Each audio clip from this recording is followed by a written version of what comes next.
سلام علیکم عزیزی، به سلامت خانه و سربلند باشید. وقتی که عرب ها به سمرقند می آیند، سمرقندی ها و ازبکستانی ها میگن که ای بیا هم ما تو مسلمان شوین. تجارت قطعی اینو همین تجارت قطعی اسلام هم وای کردگیان در روی عالم پهن کردگیان. بعد پناهی نماز میخوانن برای که در سمرقند اولی مسلمان نبودن که آدم دیگر چیز داره میپرستن. بعد یک روز همون از قفای همینا میبینن میگن که چرا اینو خام میشن روز میشن چیکار میکنن اینو در شهر میبینن میپوین. بعد روز میپرسن که شما چیکار میکنین میره شب میگه که ما عبادت میکنیم میپرستیم کی رو میپرستیم میگه الله تعالی رو میپرستیم. بعد میگن که کنی با ما امو درباره الله تو نقل کنین.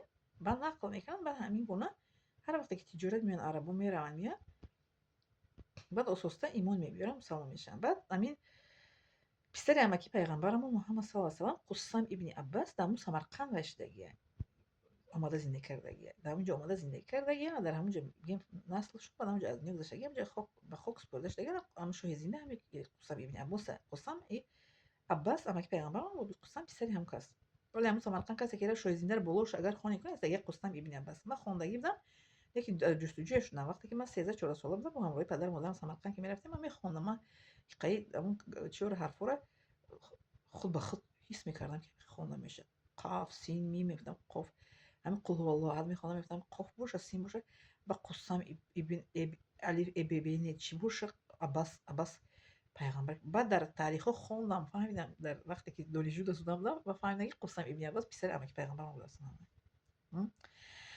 و وقتی که همون قسم ابن عباس پسر امک پیغمبر میبیاد در همین سمرقند که زندگی میکنن رفتاری هم رو میبینن ایمان میارن. ما باید که با رفتار خودمون باید که آدم را نشون بدیم که مسلمان کیست.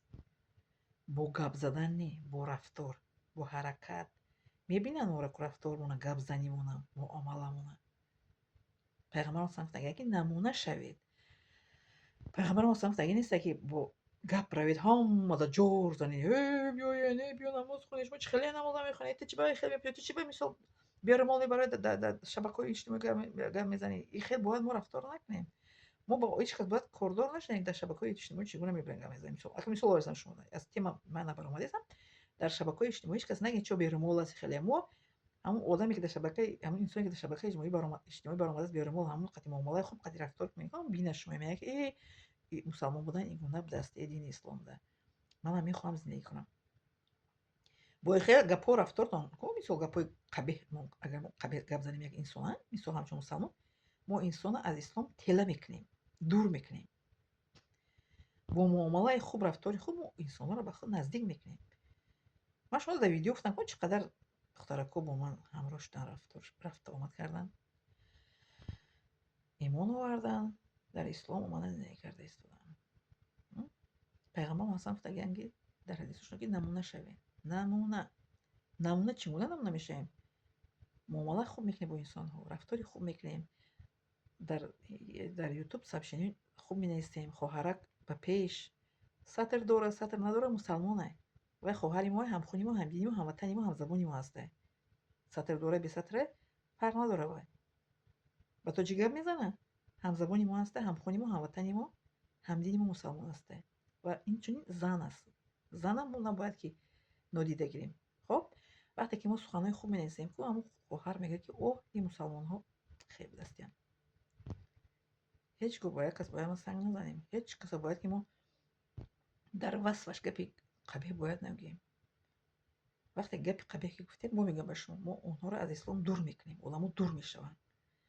همین یک انسان گپ گنده یک کس شما رو گپ گنده گوید با همون انسان دوستی میکنید نه گپ اودی هم کس شما گپ گنده گوید با همون انسان دوستی میکنید نمیکنید که بگید право که مر گپ گنده گفتید.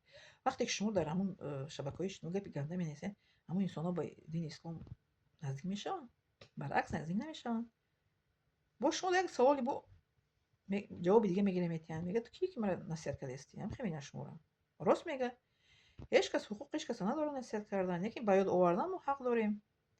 من شما رو باید میارم من شما رو در یگان ویدیو گفتم که خزینی که خکنی نه هیچ کس ما حق نداریم میگن که خک تو چی بخیر میکنی تو چی بخیر نمیکنی ما حق نداریم کسی میسو که بگیم که تو چی برای مول نمیبندی تو چی میسو که در برآمده دیگه برآمد میکنی تو کمپیری میکنی هیچ کس حق نداره کسی گپ بزنه. انسان آزاد است. من آزاد هستم озодона метавонам ки баромад кунам ва гап занам дар шабакаҳои иҷтимоӣ. Бале, ҳеҷ кас ҳақ надорад маро манъ кунад. Инчунин касе ки мехоҳад дар шабакаҳои иҷтимоӣ дар ҷое ки мехоҳад озод баромад мекунад. ана инам як рафтори безеби дар дини ислом нест. Яъне рафторе ки дар инсонҳо ҳаст ки санг мезананд. Ҳамин интернете шумо намерасидем, бара румол банд, бара кӯдакота калон ку, бара кӯдакота тарбия ку. Инамин инсонҳоро аз ислом дур мебарад. Алҳамдулилла ки ман дар ислом худам дар омадагим, ҳеҷ кас маро аз ислом дур бурда наметавонад. Баръакс мегирам, заблокировать мекунам одаморо. Ман алҳамдулилла ки дар ислом мустаҳкам, маро ҳеҷ кас тела дода наметавонад. Лекин шумо бо ҳамун суханҳои қабеҳтон касои қабеҳ менависанд ку, ҳамун мусалмонҳое ки бесатранд ку мебароянд дар шабакаҳои иҷтимоӣ ва ё дур мешаванд ё ки намеоянд дар дини ислом, намепӯшанд. Фикр накунед ба гапҳои шумо пака мерава сатр мепӯша, ҳиҷоб мепӯша. Намепӯша вай намепӯша, барое ки вай озода инсон. Инсон озода дар интихоби зиндагиаш, дар интихоби дин, чӣ мегӯянд, равиши роҳе ки мерава. Ман ина озодона интихоб кардам дини ислома, роҳи ҳаққа. Озодона зиндагӣ карда истодам. Аммо инсонам касе ки дар кадом равие ки мехоҳад, дар кадом дине ки мехоҳад зиндагӣ мекунад. Озодона интихоб мекунад, зиндагӣ мекунад. Ҳеҷ кас ҳақ надорад касе санг зана ки ту чӣ баи хеле сари луч баромада обрӯи тоҷикоро мерезонӣ. Гапа як ҷо гирифта ки обрӯи тоҷикоро ҳеҷ кас намерезонад. ҳеҷ инсон ба хотири обрӯрезӣ дар шабакаи иҷтимоӣ баромад намекунад. ҳар як инсон як ҳадафе дорад, як мақсаде дорад. Мақсади қатъӣ мебарояд баромад мекунад. Як мақсаде дорад ки ба инсонҳо дар бораи табобат ёфтан, шифо ёфтан баромад мекунад бемориҳоро. Як кас мақсаде дорад ки мисли ман оятҳои Қуръонро мефаҳмонад, ҳадисҳоро мефаҳмонад ки пайғамбари мо ҳамин гуна гуфтааст. Ҳамин гуна бояд ки мисол ки мо рафтор кунем, муомала кунем. Як кас дига мебарад кулинария пухтупаза нишон медиҳад. Як кас дига мебарад рассомиро нишон медиҳад. Як кас дига табиатҳои Тоҷикистон нишон медиҳад. Ина ман табиатҳоро дар Тоҷикистон будам, дар инҷам табиатҳоро мисол видео карда мемонам ку. Ҳар кас ба ҳар мақсаду ҳадаф медорад дар шабакаҳои иҷтимоӣ. Як кас ба хотири пул кор кардан медорад. Ман вале пул кор намекунам, лекин ба мақсаде дорам ки ба як кас як сухани хуб гӯяму як табиатро нишон диҳам, як кас чӣ мегӯянд асабош ором шавад, хурсанд шавад, хушҳол шавад. аз шумо ҳамин гуна рафтор кунед, илтимос. ҳамин хел рафтор карда бояд бошем ҳамаи мо. ҳамаи мо гуна рафтор бояд дошта бошем. Касеро бояд ки санг назанем, айбҷӯӣ накунем, камбудиҷӯӣ накунем. Баръакс мо бояд ки бо муомалаи хуб, бо рафтори хуб, бо сухани хуб, бо табассум бо одам бояд ки муомала кунем. Бо сообщении хушрӯй, сообщении қабеҳ бояд дар ҳеҷ кас нанависем. бояд фақат бигӯем ки офарин олиҷаноб хоҳари тоҷик, модари тоҷик, Тоҷикистон ба пеш, хоҳари тоҷик ба пеш, модари тоҷик ба пеш. ин хел бояд мо гӯем. Наменависем сухани хуб, дилтон намекаша нависем. Якта лайк ҳами хемонен, ҳамун одам чӣ қадар хушҳол мешавад, бо ҳамун аудиторияҳамун кушод мешавад. Дар комментарии ман наменависем, бахилӣ мекунанд одамо, ҳасад мебаранд ку дар аудиторияи ман наменависанд. ҳеҷ гап не. Аллоҳ таоло аудиторияи маро худай худ мебинад ки як рӯз аудиторияи ман худай худ калон шуд. Бе аудиторияам Аллоҳ таоло маро ризқ намедиҳад. Дар ояти Қуръон омадааст ки касе ки аз худованд метарсад, Аллоҳ таоло як ҷои хеле ризқ медиҳад ки банда худаш ҳис намекунад. шумо бахилӣ мекунед, дар аудиторияи ман гапҳои соз наменависед ки аудиторияи ман калон шавад. Аллоҳ таоло маро аз як ҷои ризқ медиҳад ки ман худам намедонам. яки бахилӣ, ҳасад дар мусалмонҳое ки дини исломро риоя намекунанд ку ҳаст. касоне ки ба ном мусалмонанд ку анамуно ҳамашон ҳасадхӯру бахил ҳастанд. касоне ки ба ном мусалмон ҳастанд ҳамашон ҳасадхӯру бахил ҳастанду бадбин ҳастанд. касое ки ба ном ба амал зиндагӣ мекунанд ку онҳо дар бахилию ҳасад нестанд. ина ман ба амал зиндагӣ мекунам. бинед ман чизе ки медонам ба шумо хабар мерасонам. ман бахил нестам, ман ҳасадхӯр нестам. барои Аллоҳ таоло маро дар ҳама як ҷо мешунавад, мебинад ва ҳар орзуе ки аз 9 солагиам кардам то ҳозира меёбам. ман аз 9 солагиам дар дини ислом зиндагӣ карда омадам ва Аллоҳ таоло ҳама овози маро аз дарди дили ман огоҳ аст ва ман озод худамро ҳис мекунам.